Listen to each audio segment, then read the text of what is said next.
Au début du film, nous observons le blogueur Dylan. Il est dans son bureau avec son équipe et juge de nouveaux documents à filmer. Au même moment, Dylan se verse du café et entend un appel. Au téléphone, Jamie demande à Dylan de se dépêcher, car elle attend déjà à l'extérieur du cinéma. Dylan se change rapidement et se rend à la réunion. Cependant, il est vu avec sa petite amie Kayla, qui est fâchée d'avoir manqué sa chanson préférée parce qu'elle était en retard.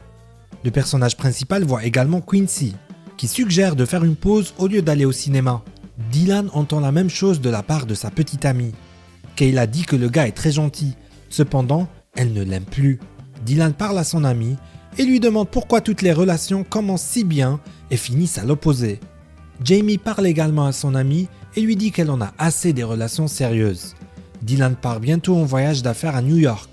Le gars a été invité à coopérer avec un magazine et l'une des employées, à savoir Jamie, doit le rencontrer. La jeune fille se précipite à l'aéroport, où elle écrit rapidement le nom de Dylan sur la plaque de quelqu'un d'autre. Elle est soudain emportée par le vent et Jamie doit monter sur un tapis roulant à bagages. C'est ainsi que Dylan la voit pour la première fois. Jamie déclare que les apparitions spectaculaires sont sa spécialité. Dans un taxi, la fille escorte Dylan jusqu'au bureau, le convainquant qu'il a besoin du poste. Le jeune homme est un peu nerveux à l'idée qu'une grande entreprise puisse ne pas l'aimer. Mais Jamie, qui a vu son travail, est sûre que cela n'arrivera pas. Elle rencontre Dylan après l'entretien et l'informe qu'il a été embauché.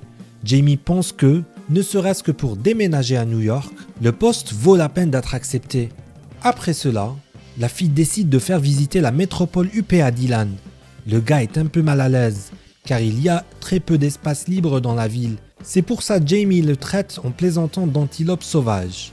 Elle emmène Dylan sur le toit d'un gratte-ciel pour qu'il puisse profiter de la liberté. Jamie fait également une autre halte agréable à Times Square. La fille participe avec Dylan à un flash mob, lui expliquant que c'est ainsi que les habitants de la grande ville sont guéris de la solitude.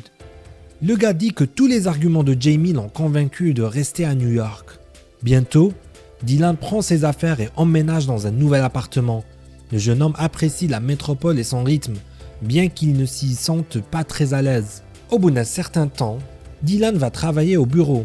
Là, le gars fait immédiatement la connaissance d'un Tommy plutôt extravagant, qui propose de se promener un jour dans la ville, à la recherche de gentils garçons. Dylan a du mal à expliquer à cet homme qu'il aime les femmes. Bientôt, Jamie débarque dans le bureau du gars. Dylan lui explique qu'il veut utiliser les flash mobs pour faire de la publicité virale, ce qui ravit la fille. Le gars propose de sortir déjeuner. Étant donné qu'il ne s'agira pas d'un rendez-vous, Jamie accepte volontiers et, pendant le déjeuner, lui dit qu'elle en a fini avec les relations sérieuses. Dylan montre son téléphone avec un appel de Kayla et dit qu'il a pris la même décision, mais que la fille veut vraiment rester amie. Jamie décroche le téléphone pour aider le gars. La fille invite également Dylan à une fête où tous ses amis se retrouvent. Jamie trouve rapidement un langage commun avec le jeune homme et ils passent souvent du temps ensemble, tant au travail que pendant leur temps libre. Un jour, une fille invite Dylan chez elle. Ils regardent un mélodrame et discutent sur la différence entre la vie et le film. Jamie entame une conversation sur le fait qu'il serait formidable de satisfaire ses besoins sans s'engager dans une relation. Dylan est d'accord, comparant faire l'amour à jouer au tennis. Le gars suggère à Jamie d'essayer de jouer une partie de nuit sans s'engager. À tour de rôle, les personnages nomment les traits ou les parties du corps qui les attirent chez l'autre. Ensuite, Jamie propose de jurer sur une Bible électronique qu'ils ne s'engageront pas dans une relation. Sans trop d'émotion, le couple est laissé seul. Le lendemain, tous deux se sentent mal à l'aise. Jamie suggère de ne pas reproduire cette soirée, ce que le gars accepte. Dylan dit qu'il ne veut pas prendre un bon ami pour une théorie étrange. Cependant, le même jour, Jamie entre dans son appartement avec le gars tout en l'embrassant passionnément. La fille raconte qu'elle s'est fait tatouer un chien car ses parents ne voulaient pas qu'elle en ait un de vrai. Le gars montre aussi son tatouage en forme d'éclair, qu'il s'est fait faire lorsqu'il voulait devenir un super-héros. Par la suite, Dylan et la fille restent souvent seuls dans des endroits différents, incapables de s'arracher l'un à l'autre. Un jour, pendant leur jeu, la mère de Jamie apparaît dans l'appartement. La femme dit qu'elle approuve de tels jeux sans engagement, car elle a elle-même vécu ainsi dans les années 70. La fille se sent mal à l'aise et demande à Dylan de partir rapidement. Le lendemain, le gars joue au basket avec Tommy. L'homme ne croit pas que la théorie de Jamie fonctionne. Il lui semble qu'elle a des sentiments pour Dylan. Tommy révèle également qu'il a été amoureux une fois dans sa vie et que ce sentiment était incroyablement beau et dévorant. Le soir, Jamie parle à sa mère et accepte de l'accompagner à la maison de campagne pour le week-end. Lors de la rencontre avec Dylan, la fille s'excuse pour la visite de sa mère et dit qu'elle aimerait essayer d'entamer une relation avec quelqu'un. Le gars accepte de renoncer aux avantages de leur amitié. Au cours d'une promenade, Dylan remarque une jolie fille et décide de la rencontrer. Jamie observe leur conversation avec une jalousie incompréhensible. Cependant, à son retour, Dylan révèle que la fille est en fait venue à New York avec son mari et ses enfants. Jamie tente également de faire connaissance avec le jeune homme, ce qui s'avère fructueux. Samedi, la jeune fille a rendez-vous avec Parker, qui travaille comme pédiatre. Jamie développe une relation avec le jeune homme. Chaque rendez-vous s'avère meilleur que le précédent. Cependant, Dylan est un peu morose et accepte mal d'aller boire un verre avec Tommy. Ce dernier découvre une personne plutôt étrange, au comportement incompréhensible. Jamie, quant à elle, invite son nouveau gars à la maison et lui propose de rester avec elle pour la nuit. La jeune fille se réveille le matin avec un appel de Dylan et sort prendre un café. Jamie aime beaucoup Parker. C'est pourquoi elle s'énerve lorsqu'elle le voit s'habiller.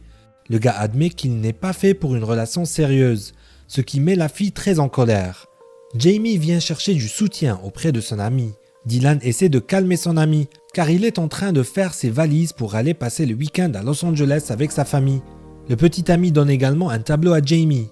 De retour chez elle, Jamie appelle sa mère pour qu'elle l'accompagne à la maison de campagne. Mais la jeune fille ne trouve qu'un petit mot de sa mère fugueuse, qu'elle envoie à Dylan.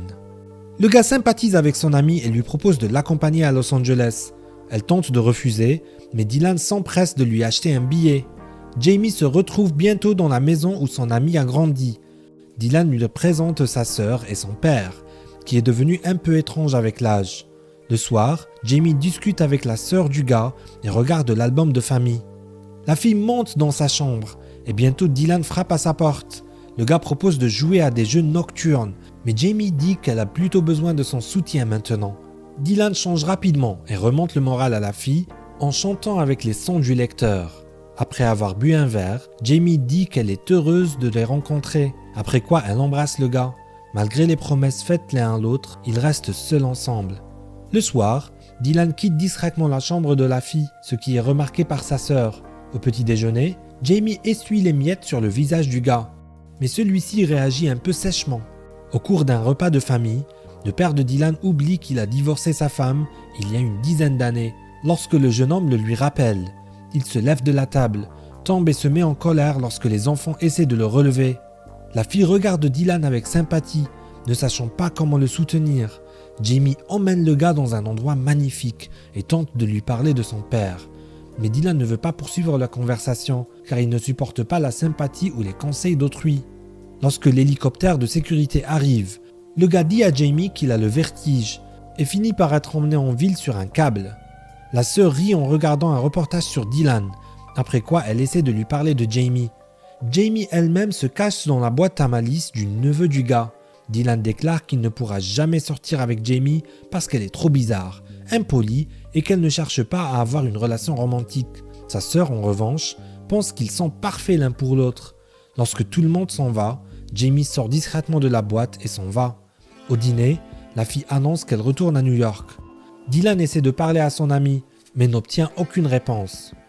Jamie ne se présente pas au travail et passe un long moment seul. Dylan se sent déprimé et appelle souvent la fille, mais elle ne répond pas à ses appels. Le gars se souvient que Jamie aime monter sur le toit d'un gratte-ciel et s'y rend. La fille se querelle avec Dylan, se souvenant de ce qu'il a dit d'elle. Jamie pense que les vrais amis ne disent pas des choses désagréables les uns sur les autres. Dylan tente d'expliquer qu'il n'a dit cela que pour se débarrasser de sa sœur.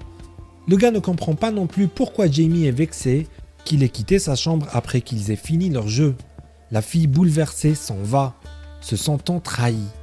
Bientôt, Jamie apprend que le gars va partir pour une autre entreprise. Elle se querelle avec Dylan car dans ce cas, elle ne recevra pas ses honoraires. Le gars promet que s'il démissionne, il paiera lui-même les honoraires de Jamie. Dylan communique davantage avec sa sœur et la fille passe beaucoup de temps avec sa mère qui est revenue.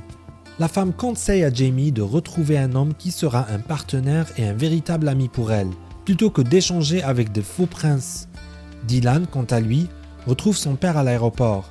Le gars s'éloigne un peu et lorsqu'il revient, il se rend compte que son père est parti ailleurs. Dylan se sent mal à l'aise, car son père a l'habitude de se passer en pantalon.